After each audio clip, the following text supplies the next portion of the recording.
ఓం సాయిరామ్. సమర్థ సద్గురు సాయినాథ్ మహారాజ్ కీ జై. ముందుగా మన సాయి కుటుంబ సభ్యులందరికీ నమస్కారం అండి. అందరూ కూడా సుఖంగా, సంతోషంగా, ఆరోగ్యంగా బాగుండాలని మనస్ఫూర్తిగా కోరుకుంటూ ఈరోజు వీడియో మొదలు పెడుతున్నాను. ఇక ఈరోజు వీడియోలో బాబా గారు ఏం చెప్పబోతున్నారంటే, తల్లి, శత్రువుల బాధ వేధిస్తూ ఉంటే నమ్మకంతో ఈ వడ్డీ కాసుల వాడిని తాకి చూడమ్మా. వెంటనే ఒక శుభవార్త ఈ నిమిషమే వినబోతావు అని బాబా గారు మనందరి కోసం ఒక చక్కటి సందేశాన్ని, మన జీవితంలో మనం పడుతున్న బాధలకు ఒక శత్రువే కారణం అంటూ ఉంటాం. ఆ శత్రువుని మన నుంచి ఎలా దూరం చేసుకోవాలి అన్న విషయాన్ని, ఒక చిన్న సందేశాన్ని బాబా గారు ఒక కథ రూపంలో మనకు అందిస్తున్నారండి. బాబా గారు చెప్పే సందేశాలన్నీ కూడా మన జీవితాలకి ఎంతో దగ్గర సంబంధం ఉంటాయి కాబట్టి వాటిని ఎలా పరిష్కరించుకోవాలో ఈ కథల ద్వారా మనకు బాబా గారు అందిస్తున్నారండి. మరి మనకున్న బాధలని పోగొట్టుకోవాలంటే, మనకున్న శత్రువులను తొలగించుకోవాలంటే బాబా గారు చెప్పే ఈ చిన్న కథని ఈరోజు మనం విని తీరాల్సిందే. ఒక ఊరిలో మోహన్ రావు అనే వర్తకుడు ఉంటాడు.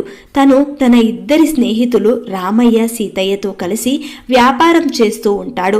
వారిని పూర్తిగా నమ్మి వ్యాపారం మొత్తం వారి మీదే వదిలేస్తాడు. ఇక మోహన్ రావుకు 3 కొడుకులు ఉంటారు. వారు చదువు పూర్తి చేశాక ఒకరోజు వారిని పిలిచి ఇలా అంటాడు మోహన్ రావు, ఒరే పెద్దోడా, ఇంటికి పెద్దవాడివి నువ్వు, నా తర్వాత అన్ని బాధ్యతలు నువ్వే తీసుకోవాలి. కాబట్టి ముందు నువ్వు సరైన దారిలో వెడితేనే మిగతా ఇద్దరు నిన్ను అనుసరిస్తారు. వారికి నువ్వు మార్గదర్శకంగా ఉండాలి. నీ చదువు ఎలాగో ముగిసింది కాబట్టి ఇక జీవితంలో ఎదగడానికి ఏం చేయాలనుకుంటున్నావు అని అడుగుతాడు. అప్పుడు పెద్ద కొడుకిలా అంటాడు, నాన్నగారు, ఒక వైద్యశాలని ఏర్పాటు చేసుకుని ప్రజలకు వైద్యం చేయాలని అనుకుంటున్నాను. ఒక ప్రక్కన ప్రజాసేవ చేసినట్టుగా ఉంటుంది, మరొక పక్క సంపద కూడా దొరుకుతుంది. కనుక మీరు కొంత డబ్బు ఇస్తే నేనే మందులు తయారు చేసుకుని రోగులకు చికిత్స చేస్తూ నా దారిన నేను బ్రతుకుతాను అంటాడు. తండ్రి దానికి సరేనని కొంత డబ్బిస్తాడు. అలాగే మోహన్ రావు రెండవ కొడుకుని కూడా ఇలాగే అడుగుతాడు, నాన్నగారు, నేను నీలాగే వర్తకం చేసి డబ్బు సంపాదించుకుంటాను, అందుకు కావలసినంత మూలధనం ఇవ్వండి అంటాడు రెండవ కొడుకు. ఆ ప్రకారంగానే తనకి అవసరమైనంత ధనాన్ని ఇస్తాడు తండ్రి. ఆ తర్వాత మూడవ కొడుకు శివయ్యని పిలుస్తాడు. నాన్నగారు, నేనేం చేయాలనుకుంటున్నానో వెంటనే చెప్పలేకపోతున్నాను, నాకు కొంత సమయం ఇవ్వండి, నేను ఒక నిర్ణయానికి వచ్చిన తర్వాతనే మీకు చెబుతాను అంటాడు చిన్న కొడుకు. సరే, కొంత సమయం ఇచ్చి చూద్దామనుకుంటాడు మోహన్ రావు. అలా కొంతకాలం గడిచిపోతుంది. పెద్ద కొడుకు, రెండవ కొడుకు వారి వారి పనులు మొదలు పెడతారు. ఒకరోజు రామయ్య, సీతయ్య మోహన్ రావుని కలవడానికి మోహన్ రావు ఇంటికి వస్తారు. రండి రండి, నాకు ఈ మధ్య ఒంట్లో సరిగా ఉండటం లేదు, లేకపోతే నేనే మిమ్మల్ని వచ్చి కలిసేవాడిని. నా ఇద్దరి కొడుకులు వారి వారి పనులు మొదలు పెట్టారు. మిగిలింది ఇక చిన్న కొడుకు. వాడికి కూడా ఏదో ఒక దారి చూపిస్తే సరిపోతుంది. వాడు ఏం చేయాలనుకున్నది ఇంకా నిర్ణయించుకోలేదు. ఇక నేను మిమ్మల్ని పిలవడానికి గల కారణం ఏమిటంటే, గత 2 సంవత్సరాలుగా మన వ్యాపారానికి సంబంధించి ఎటువంటి లావాదేవీలు నేను చూడలేదు. నాకున్నదంతా అందులోనే పెట్టాను. ఇప్పుడు చిన్నవాడు వచ్చి ఏదైనా వ్యాపారం మొదలు పెడతాను అంటే వాడికి ఏదైనా ఇవ్వాలి కదా. అందుకే మన వ్యాపారంలో పెట్టిన పెట్టుబడులు ఎలా ఉన్నాయి, లాభాలు ఎంతవరకు వచ్చాయి, ఒకసారి లెక్కలు చూసుకుందామని మిమ్మల్ని పిలిపించాను. మీకు ఈ విషయం ఎలా చెప్పాలో తెలియటం లేదు. ఏదో ఒక రోజు ఈ విషయం చెప్పాలనుకున్నాం, ఇంతలో మీరే మమ్మల్ని పిలిచారు అని రామయ్య అనగానే సీతయ్య కల్పించుకొని ఇలా అంటాడు, ఈ డొంక తిరుగుడెంతా ఎందుకు అయ్యా, మన వ్యాపారం గత 2 సంవత్సరాలుగా ఏమీ బాగోలేదు. ఒక్క రూపాయి కూడా ఆదాయం రాకపోగా పెట్టుబడి పెట్టిన సొమ్ములో 70% పోయింది. వ్యాపారం మూసివేయడం ఇష్టం లేక ఏదో అలా నడుపుతున్నామంతే. వాళ్ళు అలా చెప్పడంతో మోహన్ రావుకు ఒక్కసారిగా మతిపోతుంది. ఏం మాట్లాడాలో అర్థం కాక మౌనంగా ఉండిపోతాడు. ఇక చిన్న కొడుకు శివయ్య ఇదంతా దూరంగా నిలబడి గమనిస్తూనే ఉంటాడు. వ్యాపారాన్ని మూసివేయాలా లేదా కొత్త ఆలోచనలతో ముందుకు తీసుకెళ్లాలా అనేది కొంచెం ఆలోచించి నిర్ణయం తీసుకుందాం, ఏమంటావ్ అని చెప్పి వాళ్ళిద్దరూ అక్కడి నుండి వెళ్ళిపోతారు. మోహన్ రావు కళ్ళల్లో నీళ్లు తిరుగుతాయి. శివయ్య నాన్నని ఓదార్స్తూ, బాధపడకండి నాన్నగారు, అన్నీ సర్దుకుంటాయి. నేను మీకు ముందు నుండే చెబుతున్నాను, మన వ్యాపారాన్ని పూర్తిగా వాళ్ల మీద వదిలేయకండి అని. మీరు వినలేదు. డబ్బు పోతే సంపాదించుకోవచ్చురా, కానీ స్నేహితులు పోతే సంపాదించుకోలేం అనేవారు. వాళ్లే మిమ్మల్ని ఇలా మోసం చేస్తారు అనుకోలేదు. అవునరా, వాళ్లే ఇలా మోసం చేస్తారని కల్లో కూడా అనుకోలేదు. చిన్ననాటి స్నేహితులు కష్టాల్లో ఉన్నారని వృద్ధిలోకి తెచ్చిన వ్యాపారాన్ని కానీ వాళ్ళు ఇలా మొత్తం పట్టుకుపోతారని ఊహించలేకపోయాన్రా. మీ అన్నలిద్దరికీ ఉన్నదంతా ఇచ్చేశాను. ఇక నీకివ్వడానికి నా దగ్గర ఏమీ లేదు నాయనా. ఇక నువ్వు ఎలా బ్రతుకుతావో ఏంటో అని బాధపడతాడు మోహన్ రావు. అది జరిగిన 2 రోజులకు అన్నలతో పాటు కూర్చుని ఉన్న తండ్రి దగ్గరికి వచ్చి శివయ్య ఇలా అంటాడు, నాన్నగారు, మీరు ఎప్పటి నుండో అడుగుతున్నారు కదా నువ్వు ఏం చేస్తావని. ఇప్పుడు నేను ఒక నిర్ణయానికి వచ్చాను. నాకు ఒక దొంగ కావాలని ఉంది. ఆ మాటలు విన్న తండ్రి, అక్కడున్న అన్నలు ఆశ్చర్యపోతారు. తర్వాత వాళ్లకు కోపం వస్తుంది. నీకేమైనా మతిపోయిందా? ఏమిటి శివయ్య, దొంగ కావటమేంటి? అటువంటి పిచ్చి ఆలోచనలు మాని ఏవైనా పరువైన వృత్తి చూసుకోనాయనా అని తండ్రి తన 3వ కొడుకును మందలిస్తాడు. కానీ శివయ్య బుద్ధి మారదు. ఈ ప్రపంచంలో దొంగలకే పరువు మర్యాదలు నాన్నగారు. నేను దొంగనే అవుతాను. నాకు ఇవ్వడానికి మీ దగ్గర డబ్బు లేదు. నేను అనుకున్న దానికి పెట్టుబడి అవసరం లేదు అని అతను మంకుపట్టు పట్టి, అన్నలు ఎన్ని విధాలుగా చెప్పినా ఏమీ లాభం లేకుండా పోతుంది. అప్పుడు మోహన్ రావుకు కోపం వచ్చి, అలాగైతే నువ్వు నా ఇంట్లో ఉండనవసరం లేదు. డబ్బు పోతే పర్వాలేదు, తట్టుకుంటాను, కానీ పరువు పోతే తట్టుకోలేను అని అంటాడు. నువ్వు దొంగతనం చేసి పట్టుబడి నీకు శిక్ష పడితే నేను కానీ మీ అన్నలు కానీ నిన్ను విడిపిస్తామని అలాంటి ఆశలు పెట్టుకోకు అని మందలిస్తాడు మోహన్ రావు. చిన్న కొడుకుని ఈ సంగతి ఎవరికీ తెలియక ముందే శివయ్య తన స్నేహితుడితో అవసరం నిమిత్తం నాకు 5,000 వరహాలు అప్పు కావాలని అడిగి తీసుకుంటాడు. ఆ సొమ్ము తీసుకున్న శివయ్య ఆ రాత్రి బయలుదేరి ఎటో వెళ్ళిపోతాడు. కొన్ని సంవత్సరాలు గడిచిపోతాయి. మోహన్ రావు ముసలివాడవుతాడు. ఒక రోజు రామయ్య, సీతయ్య ఇద్దరు మోహన్ రావు దగ్గరికి వచ్చి జాలి పడతారు. మన వ్యాపారానికి పోటీదారులు చాలా మంది తయారయ్యారు. అందరూ ఏకమై మన వ్యాపారాన్ని పడగొట్టారు. వాళ్ళు అధికారులకు లంచాలు ఇచ్చి సరుకులు సరైన సమయానికి ఎగుమతి దిగుమతి కాకుండా చేశారు. మనం వ్యాపారంలో పూర్తిగా నష్టపోయాం. ఇక మనం వ్యాపారం మూసివేయడం తప్ప వేరే మార్గం కనిపించడం లేదు అని చెప్పి వారు అక్కడి నుంచి వెళ్ళిపోతారు. ఈ విషయం ఊరంతా తెలిసిపోతుంది. మోహన్ రావుకు ఊళ్ళో అప్పు పుట్టకుండా పోతుంది. ఆయనకు బాకీ ఉన్నవాళ్లు బాకీ తీర్చరు. క్రమంగా మోహన్ రావు పరిస్థితి పేద స్థితిలోకి వచ్చి ఆయన మిగిలిన 2 కొడుకుల మీద ఆధారపడతాడు. అప్పుడు అతని పెద్ద కొడుకు మోహన్ రావు దగ్గరికి వచ్చి ఇలా అంటాడు, నాన్న, నేను వైద్యం నేర్చుకుని పట్నంలో వైద్య వృత్తి ఆరంభించాను. ఆ నగరంలో ఇదివరకు ఉన్న వైద్యంలో ఏ విధంగా అయినా నన్ను ఆ నగరం నుంచి సాగనంపాలని నిర్ణయించుకుని వాళ్ళు నా మీద కుట్ర పన్ని నాతో స్నేహం పెంచుకొని నీ దగ్గరకు కొత్త రోగులు రాకపోవచ్చు, మా దగ్గరకు వచ్చే రోగుల్లో ధనికులను నీ దగ్గరకు పంపుతాము. నీకు కొద్దిగా పేరు ప్రతిష్టలు వచ్చినాక ఎవరి సహాయం నీకు అవసరం లేదు అని తీయగా మాటలు చెప్పారు. కానీ వాళ్ళు చాటుగా ఈ కొత్త వైద్యులకు ఏమీ రాదు, ఉన్న ఊర్లో తన ఎత్తు పారదని ఈ కొత్త ఊరు వచ్చాడు. వీడి చేతిలో పడ్డ రోగి బతికి బయటపడేదాకా నమ్మకం లేదు అంటూ ప్రచారం చేశారు. తమ రోగుల్లో చావడానికి సిద్ధంగా ఉన్న వారిని నాకప్పచెప్పారు. అన్ని రోగాలకు మందులు ఉండవు కదా నాన్నగారు. ఆ రోగులు నా చేతుల మీదుగా చనిపోయారు. నిజంగా 3-4 చనిపోయాక ఆ వైద్యులు నా దగ్గరికి వచ్చి మీ చేతుల్లో పోయిన రోగులు పలుకుబడి ఉన్నవారు కాబట్టి రాజుగారు నిన్ను విచారణ చేసి శిక్షించడానికి ఆలోచిస్తున్నట్లుగా తెలిసింది, జాగ్రత్త అని హెచ్చరించి వెళ్లారు. ఆ భయంతో నేను అక్కడ ఉండలేక పరిగెత్తుకుపోయి ఇక్కడికి వచ్చాను. ఇప్పుడు వైద్యం అంటే నాకు భయం, అలాగే అసహ్యం పుట్టింది నాన్నగారు అని చెప్పడంతో అది విన్న మోహన్ రావు ఎంతో బాధపడతాడు. సరిగ్గా అదే సమయానికి మోహన్ రావు 2వ కొడుకు వచ్చి తండ్రితో ఇలా అంటాడు, నాన్నగారు, నేను కూడా వర్తకంలో నష్టపోయాను. అనుభవం లేకపోవడం ఒక కారణమైతే మీలాగే నమ్మిన వారు మోసం చేయడం మరొక కారణం. ఇప్పుడు నాకు ఎవరు అప్పు కూడా ఇవ్వడం లేదు నాన్నగారు అని చెప్పి బాధపడతాడు 2వ కొడుకు. ఇక 3వ కొడుకు శివయ్య గురించి వారికి ఏమాత్రం తెలియదు. అతడు ఏనాడో చేసిన నేరానికి ఖైదీగా శిక్షను అనుభవిస్తూ ఉంటాడని అన్నలు తండ్రి అనుకుంటూ ఉంటారు. కానీ వాళ్ల ఊహలు తప్పయ్యాయి. ఇంటి నుండి బయలుదేరిన శివయ్య కొద్ది రోజుల ప్రయాణం చేసి రాజధాని చేరుకుంటాడు. శివయ్య రాజుగారి దర్శనం చేసుకుని శివయ్య దగ్గర ఉన్న 5,000 వరహాలు రాజుకి ఇస్తాడు. లోబి అని ప్రసిద్ధికెక్కిన ఆ రాజు ఆ వరాల మూటని చూడగానే పరమానందం చెంది, ఎవరు మీరు? నా వల్ల మీకు ఎలాంటి సహాయం కావాలి? మహారాజా, నాకు మీ వద్ద నుండి ఏమీ వద్దు, మీకు నేనే ఇస్తాను. నన్ను రోజు మీ సభకు రానివ్వండి. అక్కడ ప్రతిరోజు 2 నిమిషాలు నా కోసం ఏకాంతంగా మాట్లాడాలి.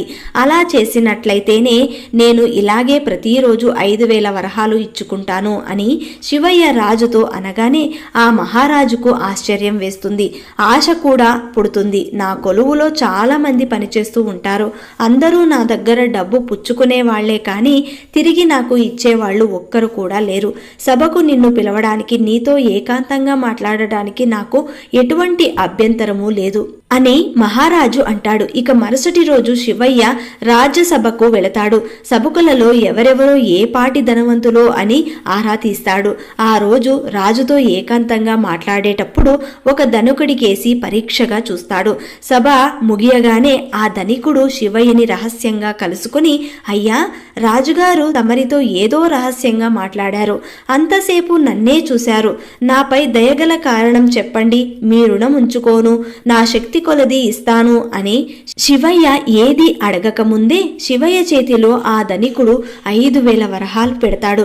రాజుగారికి మీ మీద కుళ్ళుగా ఉందండి, కారణమేంటో తెలియదు, ఆయనకు కోపం వచ్చే పని ఏం చేశారో ఏంటో అని అనగానే ఆ ధనికుడు బెదిరిపోయి, రాజుగారికి నా మీద ఉన్న కోపమేంటో తెలుసుకోండి, అలాగే ఆ కోపానికి గల కారణమేంటో తెలుసుకోండి, నన్ను ఈ గండం నుండి గట్టెక్కిస్తే మీరు ఎంత కావాలంటే అంత పుచ్చుకుంటాను అని ఆ ధనికుడు అనగానే ఇదే అదనుగా భావించి శివయ్య కొంతసేపు ఏదో ఆలోచిస్తున్నట్లు నటించి, అయితే 10,000 వరహాలు ఇవ్వండి, రాజుగారికి మీపై అనుగ్రహం కలిగేటట్లు ఆయనకు మీ తరపున ఒక మంచి బహుమానం ఇస్తాను అని శివయ్య అంటాడు. ఆ ధనికుడు మరొక మాట మాట్లాడకుండా 10,000 వరహాలు శివయ్య చేతిలో పెడతాడు. అంతలో 2వ రోజు రానే వచ్చింది. ఆ రోజు కూడా రాజుగారికి 5,000 వరహాలు ఇచ్చి, మహారాజా, సభలో మీ అభిమాని ఒకరు ఉన్నారు, అతన్ని చూసి ఒక్కసారి మీరు నవ్వండి, అతను ఎంతగానో సంతోషిస్తాడు అని చెబుతాడు. ఇక ఆ మహారాజు శివయ్య చెప్పినట్టుగానే ధనికుణ్ణి చూసి నవ్వుతాడు. ఇదే అదనుగా రోజు ఆ రాజుగారితో ఏకాంతంగా మాట్లాడుతున్నంతసేపు సభలో ఎవరికో ఒకరికేసి తీక్షణంగా చూడడం, వారు బెదిరిపోవడం, ఆ తర్వాత వారి దగ్గర డబ్బు కాజేసి శివయ్య అందులో 5,000 వరహాలు రాజుకి ఇవ్వటం జరుగుతూ వస్తుంది. వారు వీరు అని లేకుండా మంత్రుల దగ్గర నుండి అందరూ ఎప్పుడో ఒకప్పుడు శివయ్యకు లంచాలు ఇచ్చుకున్నవారే. రాజుకు శివయ్య ప్రతిరోజు డబ్బు ఇవ్వడంతో అతని మీద రాజుకు అమితమైన గురి ఏర్పడుతుంది. అందుచేత రాజ్యమంతటా శివయ్య పలుకుబడి పెరిగిపోతుంది. అందుచేత శివయ్య వారి దగ్గర వీరి దగ్గర లంచాలు పుచ్చుకొని అపారమైన ధనాన్ని సంపాదిస్తాడు. ఇక్కడ తండ్రి అన్నదమ్ములు చాలా దీనస్థితికి వస్తారు. ఆ సమయంలో ఒక రోజు రామయ్య, సీతయ్య మోహన్ రావును కలవడానికి వాళ్ళ ఇంటికి వస్తారు. అప్పుడు మోహన్ రావు ఇలా అంటాడు, అసలు మీరు ఎందుకు ఇలా వచ్చారు? నేను చచ్చానా బ్రతికానా అని చూడటానికి వచ్చారా? మీ దయ వల్ల ఇంకా చావలేదులేండి అనగానే వాళ్ళిద్దరూ వెంటనే మోహన్ రావు కాళ్ల మీద పడి క్షమాపణ కోరుతూ ఇలా అంటారు, దయచేసి మమ్మల్ని క్షమించు మిత్రమా, డబ్బు మీద ఆశతో మిమ్మల్ని మోసం చేయడం నిజమే. నిజానికి మన వ్యాపారంలో లాభాలు బాగా వచ్చాయి, వ్యాపారాన్ని బాగా విస్తరించాము కూడా. ఆ లాభం మొత్తం నీకే ఇచ్చేస్తాము, అందులో ప్రథమ భాగం నీదే అవుతుంది. ఎప్పట్లాగే మీరు ఏమీ చూసుకోనక్కర్లేదు, అన్నీ మేమే చూసుకుంటాము. ప్రతి మాసము ఆదాయం తీసుకొచ్చి నీ చేతిలో పెడతాను. అప్పుడు సీతయ్య ఇలా అంటాడు, దయచేసి మమ్మల్ని ఖైదీ చేయవద్దు అని రాజుగారితో చెప్పు మోహన్ రావు. మేము చేసింది ముమ్మాటికి తప్పే. మన చిన్ననాటి స్నేహాన్ని గుర్తు చేసుకుని మమ్మల్ని క్షమించి వదిలిపెట్టు అని వేడుకుంటాడు. వాళ్ళిద్దరూ ఇక మోహన్ రావుకు ఏమీ అర్థం కాక, అసలు ఏం మాట్లాడుతున్నారు మీరు రాజుగారితో అని మోహన్ రావు ఏదో చెప్పబోతూ ఉండగా వాళ్ళిద్దరూ ఆయన మాటలకు అడ్డుపడి, ఇక నువ్వు మాతో ఏం మాట్లాడవద్దు, రాజుగారితో మాట్లాడితే చాలు, నిన్ను మోసం చేసిన చేసినందుకు చెంపలు వేసుకుంటున్నాం మోహన్ రావు, ఇదిగో నీకు రావలసిన మొత్తం అని చెప్పి అతని మాట వినకుండా డబ్బులు అక్కడ పెట్టి వెళ్ళిపోతారు. తండ్రి కొడుకులకు చాలా ఆశ్చర్యం కలుగుతుంది. వారి ప్రవర్తన. నాన్నగారు, మీకు రాజుగారితో అంత పరిచయం ఉంటే నా గురించి కూడా చెప్పొచ్చు కదా అని పెద్ద కొడుకు అంటూ ఉండగా ఒకప్పుడు అతని మోసం చేసిన వైద్యుడు పరుగున వచ్చి పెద్ద కొడుకు చేతిలో పట్టుకొని ఇలా అంటాడు, బాబు, నిన్ను మోసం చేసినందుకు నా మీద పగబట్టావా? నా వైద్యశాల, నా ఇల్లు, చివరికి నా ఆస్తి కూడా జప్తు చేస్తామని రాజుగారు అంటున్నారు. నన్ను క్షమించండి, పిల్లలు గలవాణ్ణి, నా వైద్యశాల కూడా నువ్వే చూసుకో, నేనే నీ కింద పనిచేస్తాను అంటాడు ఏడుస్తూ. పెద్దవాడు తండ్రి వైపు చూసి ఆనందంగా ఆ వైద్యుడితో ఇలా అంటాడు, ఇప్పటికైనా మీకు బుద్ధి వచ్చింది. అప్పుడు నేను పారిపోయి రాలేదు.